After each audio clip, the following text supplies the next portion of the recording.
अरे बहू रानी तो सारा सारा दिन कमरे में बंद रहती है, कोई काम भी नहीं। मैं तो बोर हो जाती हूँ, क्या करूँ। तभी मीना की सहेली रीना उससे मिलने आती है। अरे मेरे घर का भी यही हाल है, बेटा ऑफिस और बहू कमरे में बंद, समय काटे नहीं कटता। लेकिन अब सच मानो तो वक्त ही नहीं है कि वक्त से रोटी भी खा लूं। अरे बहन, मुझे भी बता दे कौन सा जादू चलाया है। मैं भी अब जिंदगी के बचे कुचे दिन आराम से काट लूं। दीवारें देख देख कर तो बोर हो गई हूं मैं। रीना मीना को एक स्मार्टफोन देती है। ये ले, ये है वो छड़ी जो जादू करती है।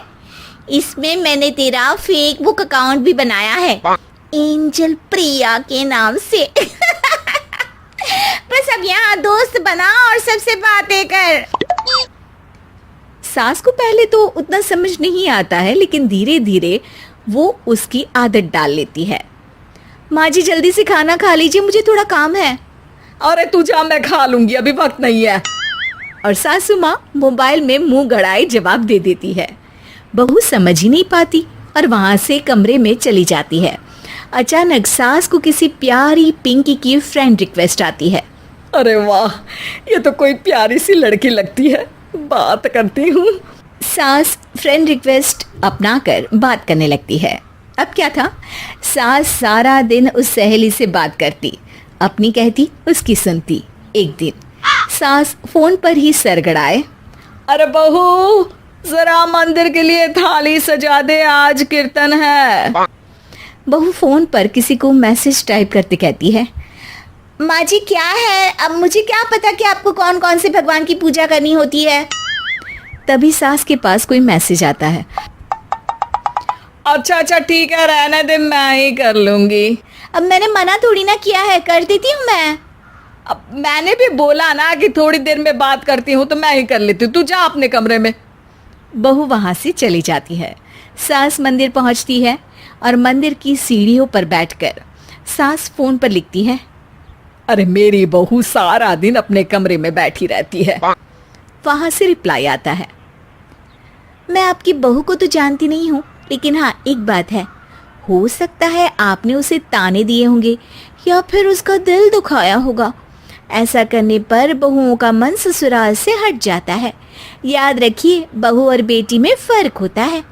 सास घर जाती है और बहू से बड़े ही प्यार से बात करती है, उसके लिए खाना बनाती है, उसे गिफ्ट में साड़ी भी देती है। जिसके बाद अगले दिन, माँ जी चलिए आज मैं भी आपके साथ मंदिर चलती हूँ, आते वक्त भोले भैया के गोलगप्पे खाकर आएंगे। अरे हाँ बहू, ये तो अच्छा है, चलो। सास मन में सोचती है कि उसकी फेक बुक वाली दोस्त कितनी अच्छी है। उसके समझाने से उसे उसकी बहू वापस मिल गई। वो बहू को अपनी दोस्त के बारे में बताने का सोचती है, लेकिन फिर चुप हो जाती है। बहू फोन पर टाइप करती है, मेरी सास मुझे नौकरानी समझती है, एक गिलास पानी तक खुद नहीं लेती। मन तो करता है कि बोल दूं, मैं बहू हूँ, कोई नौकरानी नहीं। वहां से रिप्लाई आता है, देखो तुम्हारी सास को तो मैं भी नहीं जानती, लेकिन वो बुजुर्ग होंगी, पूरा जीवन उन्होंने घर गृहस्थी चूल्हा चौका में निकाल दिया। और फिर तुम ये भी मत भूलो कि जिस पति पर तुमको इतना गर्व है, उसे भी शिक्षा उन्होंने ही दी है। तो जिसने तुम्हें इतना दिया, क्या तुम उनकी थोड़ी सी सेवा नहीं कर सकती। बहू भी अगले दिन से सास का सारा काम करती, उनके पैर दबाती, उनका ख्याल रखती, उनके साथ घूमने जाती।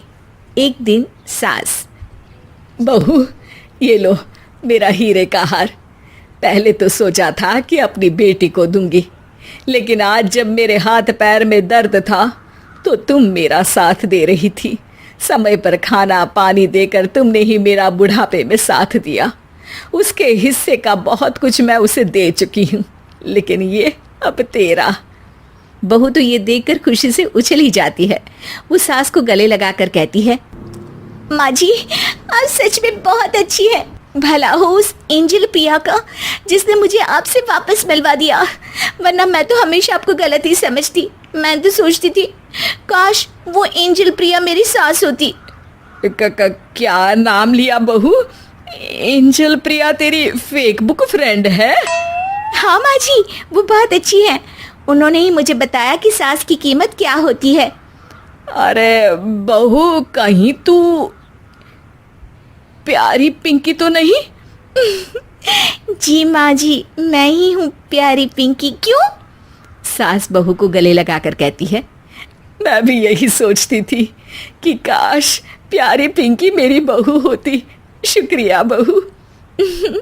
सासू माँ, शुक्रिया तो हम दोनों को फेसबुक और सोशल मीडिया का करना चाहिए, जिसने हम दोनों को एक दूसरे से दिल से मिला दिया। अब तक दोनों को समझ आ गया था कि जो खुशी वो बाहर ढूंढ रहे थे, सच में तो वो उनके घर में ही थी।